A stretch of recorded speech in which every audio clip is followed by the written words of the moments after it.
Wherever you go, whatever you do, throw a little at it. Omax, Vest and Briefs.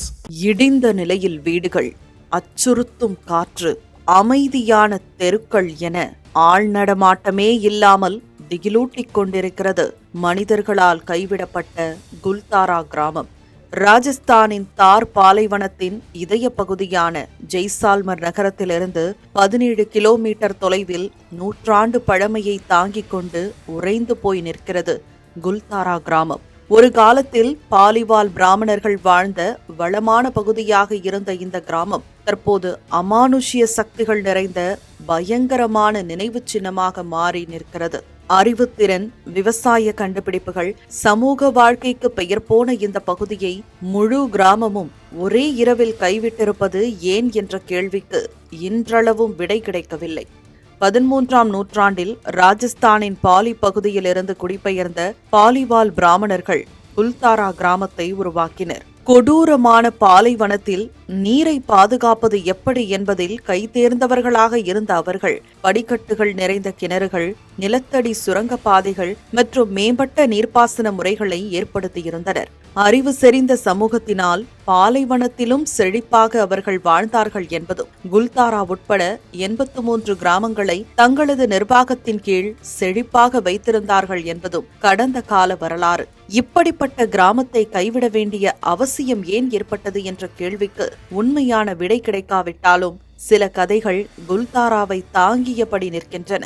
19ஆம் நூற்றாண்டின் முற்பகுதியில் ஜெய்சால்மரின் சக்தி வாய்ந்த இரக்கமற்ற திவான் சலீம் சிங் ஆட்சி காலத்தில்தான் அது நடந்தேறியிருக்கிறது.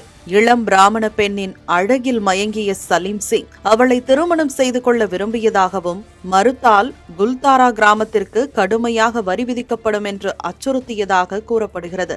ஆனால் திவான் சலீம் சிங்கின் கொடுங்கோன்மைக்கு அடிபணியாத குல்தாரா கிராம மக்கள் அதிர்ச்சிகரமான முடிவை எடுத்தனர். அதுதான் இரவோடு இரவாக தங்கள் நிர்வாகத்தின் கீழிருந்து அனைத்து கிராமங்களையும் கைவிடும் முடிவு. குல்தாரா கிராமத்தை துறந்த அவர்கள் அங்கு யாரும் மீண்டும் வசிக்காதபடி கடுமையான சாபத்தையும் இட்டு சென்றதாக கூறப்படுகிறது. இதனால்தான் இதுவரை குல்தாரா கிராமத்தில் யாராலும் குடியேற முடியவில்லை என்ற காரணமும் முன்வைக்கப்படுகிறது. இதன் காரணமாக அங்கு அமானுஷ்ய சக்திகள் நிறைந்திருப்பதாகவும், இரவில் பேய்கள் உலா வருவதாகவும் பலராலும் நம்பப்படுகிறது. ஆனால் இதற்கு தொல்பொருள் ஆராய்ச்சியாளர்களும் வரலாற்று ஆய்வாளர்களும் கூறும் கதையே வேறு. தண்ணீர் பற்றாக்குறை, பொருளாதார வீழ்ச்சி, அடுத்தடுத்த படையெடுப்புகள், வரி சுமைகள், வர்த்தக இடையூறுகள் காரணமாக பாலிவால்கள் வெளியேற வேண்டிய கட்டாயம் ஏற்பட்டிருக்கலாம் என்பது அவர்களின் கூற்று. இருப்பினும் குல்தாராவில் நீடிக்கும் மர்மத்தை உறுதிப்படுத்தும் உறுதியான ஆதாரங்கள் இல்லை என்றும் கூறப்படுகிறது. தற்போது இந்திய தொல்பொருள் ஆய்வுத்துறையின் கட்டுப்பாட்டில் உள்ள குல்தாரா பாரம்பரிய தலமாக அங்கீகரிக்கப்பட்டுள்ள இடிபாடுகள் நிறைந்த வீடுகள், குறுகிய வீதிகள், கூரை இல்லாமல் வானமே எல்லையாக காட்சியளிக்கும் கட்டட எச்சங்கள், சிவனுக்காகவே அர்ப்பணிக்கப்பட்ட கோயில், கிணறுகளின் எச்சங்கள் போன்றவை சுற்றுலா பயணிகளிடையே ஆச்சரியத்தையும் அறிய வேண்டிய ஆர்வத்தையும் தூண்டும் வகையில் உள்ளன.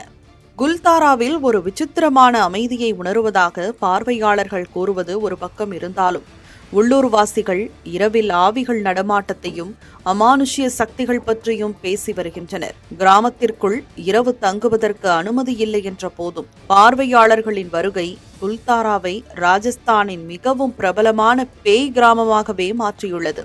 இது சர்வதேச அளவில் பயணிகள், புகைப்பட கலைஞர்கள் மற்றும் அமானுஷ்ய ஆர்வலர்களை ஈர்த்து வருகிறது. குல்தாராவின் கதை உண்மைக்கும் கட்டுக்கதைகளுக்கும் இடையே பின்னி பிணைந்துள்ளது. கிராமவாசிகள் அடக்குமுறை, வறட்சி அல்லது பண்டைய சாபம் காரணமாக வெளியேறினாலும் அவர்கள் கூட்டம் கூட்டமாக வெளியேறியது தீர்க்கப்படாத மர்மங்களில் ஒன்றாக நீடிக்கிறது.